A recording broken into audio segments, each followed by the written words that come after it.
Welcome students. Chemistry class 12th में जो board ने इस साल प्रश्न बैंक जारी किया है इस सत्र के लिए, उसका केमिस्ट्री का पहला अध्याय ठोस अवस्था है। इसकी विशेष बात यह है कि इसका अधिभार भी 4 अंकों का है और सारे ही 4 अंक वैकल्पिक प्रश्नों को दिए जाएंगे, यानी इसमें चारों ही वैकल्पिक प्रश्न आएंगे। और वे कौन से हैं उसको देखते हैं। सबसे पहले सही विकल्प चुनने वाले उनमें से पहला प्रश्न हमारे सामने आ रहा है और वो ये, निम्नलिखित में से कौन अक्रिस्टलीय ठोस पदार्थ है। अक्रिस्टलीय ठोस पदार्थ जिसमें जो उसके अवयवी कण हैं वे अनियमित रूप से बंधे हुए हों, इनमें कांच, प्लास्टिक आदि समावेश होता है। और इसमें हमें सी ऑप्शन कांच ऐसा लग रहा है जो अक्रिस्टलीय ठोस है। ओके, दूसरा देखते हैं। किसी क्रिस्टल की प्रति इकाई कोशिका में परमाणु की संख्या 2 है, तो बताइए वो क्रिस्टल कौन सा होगा। अष्टफलकी, फलक केंद्रित, अंतः केंद्रित या सामान्य घनी। तो स्वाभाविक रूप से वह BCC यानी कि अंतः केंद्रित घनी सेल। क्यों?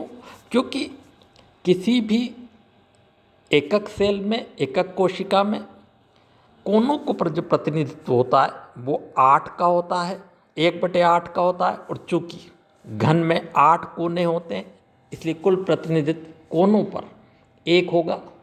इसके अतिरिक्त अंतः केंद्रित घनी सेल में एक अणु ठीक केंद्र पर स्थित रहता है जिसमें पूरा का पूरा उसी से संबंधित रहता है। इस प्रकार से हमारे पास इसका आंसर 2 आता है, यानी कि ये अंतः केंद्रित क्रिस्टल होना चाहिए, जिसका सही ऑप्शन सी होगा। ओके, अगला देखते हैं। निम्नलिखित में से कौन सहसंयोजी क्रिस्टल है। नमक सोडियम आयनिक कंपाउंड बनाएगा, सोडा वो भी सोडियम का ही पार्ट है, कांच अक्रिस्टलीय है, हीरा कार्बन है। और कार्बन और कार्बन के बीच में सहसंयोजी बंध बनाता है, यानी कि इसका सही ऑप्शन डी होगा। इसके बीच ये सहसंयोजी बंध बनेंगे। अगला देखते हैं। किसी क्रिस्टल का ऋण आयन द्वारा निर्मित रिक्ति में इलेक्ट्रॉन उपस्थित हो जाता तो ये दोष क्या कहलाता है। देखिए, जब आयन मुक्त होता है क्रिस्टल में से, क्रिस्टल जालक में से, लेकिन अपना इलेक्ट्रॉन वहीं छोड़ जाता है, तब उस इलेक्ट्रॉन को हम F केंद्र के नाम से जानते हैं। और इसी के कारण कुछ रंग में परिवर्तन, वास्तव में F का मतलब फ्रेब होता है। फ्रेब का अभिप्राय अगर हम देखें तो रंग से होता है, इसलिए F केंद्र कहा जाता है, दैट इज F केंद्र। तो F केंद्र इसका सही ऑप्शन होगा, यानी सही ऑप्शन इसका डी है। ओके, और देखते हैं। निम्नलिखित क्रिस्टलीय पदार्थ जिसमें धनायन घनी संकलित संरचना बनाता है और ऋणायन रिक्तियों में उपस्थित होता है, तो देखिए ऐसा क्रिस्टल जो दिए गए क्रिस्टल हैं उसमें से जिंक ब्लेंड यानी कि ZnS है। इसमें इस प्रकार की स्थिति आती है, यानी कि इसका जो सही ऑप्शन होगा वो होगा सी। इसका सही ऑप्शन है सी। सी ऑप्शन इसका सही ऑप्शन है। ओके, एक फलक केंद्रित घन इकाई कोशिका में उपस्थित परमाणुओं की संख्या क्या होती है। फलक केंद्रित यानी FCC प्रकार के एकक सेल में कोनों पर प्रतिनिधित्व होता है अणु या अणु के भाग का, साथ ही साथ प्रत्येक फलक पर भी इसकी सहभागिता होती है। कोनों पर 1/8 सहभागिता होती है और चूंकि 8 कोने होते इसलिए इसका 1/8 गुणा 8, जबकि फलक पर सहभागिता 1/2 होती है। चूंकि किसी घन में 6 फलक होती हैं, इस कारण से इतना हुआ।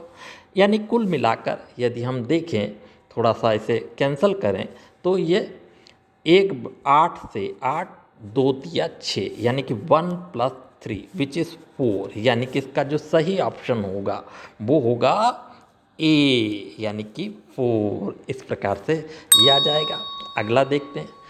क्रिस्टली जालक की सूक्ष्म इकाई होती है। क्रिस्टली जालक की जो सूक्ष्म इकाई होती है उसे एकक सेल कहते हैं, इकाई सेल कहते हैं, और इसकी पुनरावृत्ति से ही क्रिस्टल का निर्माण होता है। यानी कि इसका सही ऑप्शन बी होना चाहिए, यानी इसका सही उत्तर बी है। ओके। शुष्क बर्फ यानी ठोस कार्बन डाइऑक्साइड कौन सा क्रिस्टल है? देखिए, शुष्क बर्फ में जब बर्फ ठोस अवस्था में आएगी, काफ़ी कम ताप पर होगा, लेकिन जो भी उसका क्रांतिक ताप होगा उससे नीचे और नीचे जाकर वो ठोस बनेगा, तब इनके बीच जो बंध बनते हैं वो अणुओं के बीच बनते हैं। यानी कि इनके अवयवी कण, कंस्टिट्यूएंट पार्ट जो होते हैं वो अणु होते हैं। इस कारण से ये ठोस आणविक ठोस होगा, यानी इसका सही उत्तर सी होगा। ओके, आगे देखते हैं। सीजियम क्लोराइड क्रिस्टल में प्रत्येक सीजियम आयन अपने विपरीत आयनों से घिरा रहता है, तो वो कितने होते हैं? तो देखिए, अगर कोई सीजियम आयन है, एक सीजियम आयन यहाँ पर सीजियम क्लोराइड का क्रिस्टल आप देख पा रहे हैं, जिसमें आप देख रहे होंगे कि ये 8 1 2 3 4 5 6 7 8 यानी ये 8 से घिरा हुआ रहता है। यानी इसका जो सही उत्तर होगा, इसका जो सही विकल्प होगा वो होगा सी, यानी इसका सी विकल्प सही विकल्प है। अगला देखते हैं। फ्रेंकल दोष के कारण आयनिक ठोस का घनत्व में क्या परिवर्तन होता है? बढ़ता है, घटता है, अपरिवर्तित रहता है या परिवर्तित हो जाता है? देखिए, फ्रेंकल दोष में कोई भी आयन विलुप्त नहीं होता है, केवल अंतरकाशी स्थान पर आ जाता है। और चूंकि द्रव्यमान में कोई कमी नहीं होती है और घनत्व बराबर द्रव्यमान बटे आयतन, मात्रा बटे आयतन होता है, इस कारण से घनत्व में कोई परिवर्तन नहीं होगा, यानी इसका सही उत्तर अपरिवर्तित रहेगा होगा। ओके। क्रिस्टली जालक में से एक धन आयन तथा एक ऋण आयन का स्थान रिक्त है। निश्चित रूप से ये शॉर्टकी दोष में होता है, जहाँ द्रव्यमान कोई आयन जो है विलुप्त हो जाता है, यानी इसका सही ऑप्शन डी शॉर्टकी दोष है। ओके, बस ये थे आपके ऑब्जेक्टिव जो एमसीक्यू टाइप है। अब हम देखते हैं कुछ रिक्त स्थान संबंधी प्रश्न जो कुछ इस प्रकार के हैं। पहला प्रश्न है, किसी तत्व या यौगिक में अशुद्धि की अल्प मात्रा मिलाने की क्रिया। दरअसल कोई भी चतुसंयोजित तत्व जैसे सिलिकॉन, जर्मेनियम आदि में हम त्रिसंयोजित तत्व बोरान या पंच संयोजित तत्व आर्सेनिक, एंटीमनी, बिस्मिथ, इन्हें हम मिलाते हैं और इस मिलाने की प्रक्रिया को हम डोपिंग के नाम से जानते हैं, कि यानी कि डोपिंग कहलाती है, और इसी से हम अर्धचालक सेमीकंडक्टर्स बनाते हैं। तो इसका डोपिंग उत्तर आएगा। किस दोष में क्रिस्टल में पाया जाता है जिनमें धन आयन का आकार ऋण आयन की तुलना में बहुत छोटा हो? तो स्वाभाविक रूप से यह शॉर्टकी दोष में ही ऐसा होता है। शॉर्टकी दोष में इस प्रकार की स्थितियां आने पर शॉर्टकी दोष होता है। अगला देखिए, सोडियम क्लोराइड क्रिस्टल में सोडियम आयन तथा क्लोराइड आयन की समन्वय संख्या कितनी होती है? सोडियम क्लोराइड क्रिस्टल में सोडियम और क्लोराइड की जो समन्वय संख्या है वो 6:6 है। यानी कि हर सोडियम आयन 6 क्लोराइड आयन से और हर क्लोराइड आयन 6 सोडियम आयन से घिरा रहता है। ये एक रॉक साल्ट संरचना होती है, थोड़ी सी एक्सपांडेड यानी थोड़ी प्रसारित संरचना होती है। इस प्रकार में 6:6 इसकी कोऑर्डिनेशन संख्या होती है। तो 6:6 हमें यहाँ लिखना है। किस दोष के कारण विद्युत चालकता आ जाती है? देखिए, विद्युत चालकता आने के कारण कूलम्ब फोर्स में लॉस हो जाता है। कूलम्ब फोर्स में लॉस होना फ्रेंकेल दोष में होता है। फ्रेंकेल दोष हो या फिर इलेक्ट्रॉन छूट जाए यानी एफ केंद्र हो, उन दोनों प्रकार के दोषों में यहाँ आना चाहिए। यानी एफ केंद्र वाले दोष में भी हो सकता है, फ्रेंकेल दोष में भी हो सकता है। तो हम इनमें से कोई भी भरेंगे, चाहे फ्रेंकेल दोष चाहे एफ केंद्र दोष, दोनों ही सही होंगे। तो इसका फ्रेंकेल दोष इसका आना चाहिए। फ्रेंकेल दोष में ऐसा होता है। ओके। प्लास्टिक, कांच, रबर आदि अक्रिस्टलीय ठोस हैं। तो इस प्रकार से ये अक्रिस्टलीय ठोस हुए तो इस प्रकार के ये ठोस अक्रिस्टलीय ठोस होते हैं जिनमें अणुओं की जमावट अनियमित होती है। अब आपसे पूछा गया ब्रावेस के अनुसार किस तरह के क्रिस्टल जालक होते हैं। तो देखिए बावेस के अनुसार ये 14 प्रकार के क्रिस्टल जालक होते हैं जो आपको दिखाए गए हैं, यानी कि इसका उत्तर आपको 14 लिखना है, 14। ओके, तो अगला देखते हैं शॉर्ट की दोष के कारण क्रिस्टल का घनत्व। देखिए शॉर्ट की दोष में चूंकि आयनों की संख्या में कमी आएगी, आयनों की संख्या में कमी आएगी यानी आयन यहाँ से विलुप्त हो जाएंगे, उससे द्रव्यमान में कमी आएगी और द्रव्यमान में कमी आने से घनत्व बराबर द्रव्यमान बटे आयतन, द्रव्यमान में कमी आने से घनत्व में भी कमी आएगी यानी कि घनत्व कम हो जाएगा। यहाँ हमारे पास शब्द कम होना चाहिए। किसी क्रिस्टल में उपस्थित धनायन तथा ऋणायन की त्रिज्याओं का अनुपात को हम त्रिज्य अनुपात के नाम से जानते हैं। हम इसे त्रिज्य अनुपात रेडियस रेशो कहते हैं। तो त्रिज्य अनुपात यहाँ पर आपको लिखना होगा।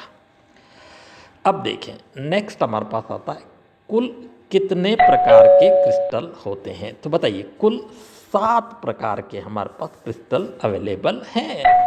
अगला देखते हैं ठोस धात्विक क्रिस्टल में अवयवी कण रचक कण क्या होते हैं। देखिए धात्विक क्रिस्टल हैं तो इसमें धातु आयन मेटेलिक आयंस भी इसमें रचक कण होंगे। धातु आयन से ये इसका कंस्टिट्यूएंट पार्टिकल्स धातु आयंस होते हैं। तो इस प्रकार से आपके पास ये आता है। अब आपके पास क्वेश्चन नंबर 3 आता है जो कि सही जोड़ी जमाई। विद्युत संयोजी क्रिस्टल। देखिए विद्युत संयोजी क्रिस्टल में प्रबल आकर्षण बल मिलता है जबकि सहसंयोजी क्रिस्टल में सहसंयोजक बंध मिलता है। तो इस प्रकार से ये इसके आंसर हुए। आणविक क्रिस्टल भाई आणविक क्रिस्टल है। आणविक क्रिस्टल में दुर्बल वांटरवाल बल जबकि धात्विक क्रिस्टल में धात्विक बल होते हैं। इस प्रकार से इसके उत्तर डी और सी होंगे। ठीक है, अब देखते हैं दरअसल ये है चतुष्फल की संरचना, अष्टफल की संरचना और घनी संरचना। तो चतुष्फल की संरचना वास्तव में जिंक ब्लेंड ZnS में मिलती है। अष्टफल की संरचना हमें NaCl में मिलती है जबकि घनी संरचना जो है वह B यानी कि इसका उत्तर B होना चाहिए। यानी कि वास्तव में इस प्रकार से तीर नहीं चलाएंगे, इसके आंसर इस प्रकार से देंगे। ओके, तो ये अगला देखते हैं थर्ड एक और दिया।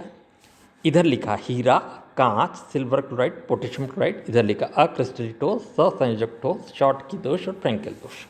वास्तव में हीरा एक सहसंयोजी ठोस है जबकि कांच एक अक्रिस्टलीय ठोस है।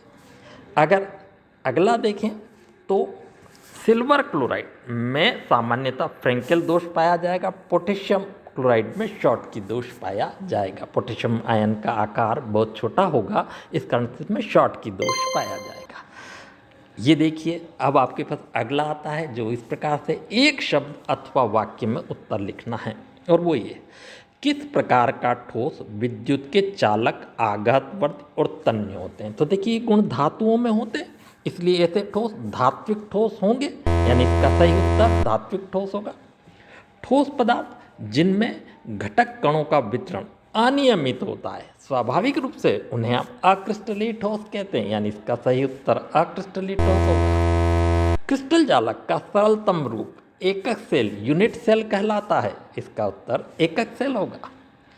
एकक कोशिका का घनत्व के लिए क्या सूत्र होता है। देखिए किसी भी एकक सेल में यानी किसी भी यूनिट सेल में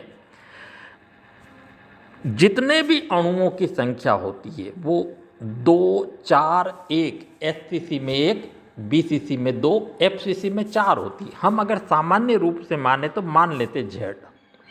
अगर किसी एक अणु का द्रव्यमान m हो तो कुल द्रव्यमान कितना हो जाएगा Zm। और हमें कैलकुलेट करना है घनत्व यानी कि डेंसिटी। घनत्व बराबर होता मात्रा बटे आयतन, तो इसका Zm तो हुआ द्रव्यमान। अब अगर इसकी भुजा की लंबाई यानी साइड a हो तो इस घन का आयतन का सूत्र a³ होता है, यानी घन का आयतन a³ होगा यानी Zm/a³। मगर यहाँ पर जो m है वो निरपेक्ष द्रव्यमान है। हम इसकी प्लेस पर अणुभार बटे एवोगैड्रो नंबर m/n भी लिख सकते हैं। इस कारण से D = ZM divided by NA³ ये सूत्र होगा जिसकी सहायता से हम घनत्व की गणना कर पाएंगे। अगला देखते हैं, आयनिक क्रिस्टल में धनायन तथा ऋणायन की संख्या समान रूप से गायब होना स्वाभाविक रूप से इसे हम शॉटकी दोष के नाम से जानते हैं, तो यानी ये शॉटकी दोष होगा। अगला देखते हैं, कोई आयन विपरीत आवेश आयन के संपर्क में रहता है वो क्या कहलाता है? कोई भी धनायन जितने भी विपरीत आयन के संपर्क में है वो उसकी समन्वय संख्या कहलाती है, यानी कि इसका उत्तर समन्वय संख्या होगा। ठीक है, धनायन का अंतरकाशी व रिक्ति में चले जाना ये कौन सा कहलाता है? ये फ्रेंकल दोष कहलाता है। ठीक है, क्योंकि शॉटकी में तो दोनों विलुप्त हो जाते हैं, इसमें अंतरकाशी स्थान में चले जाते हैं।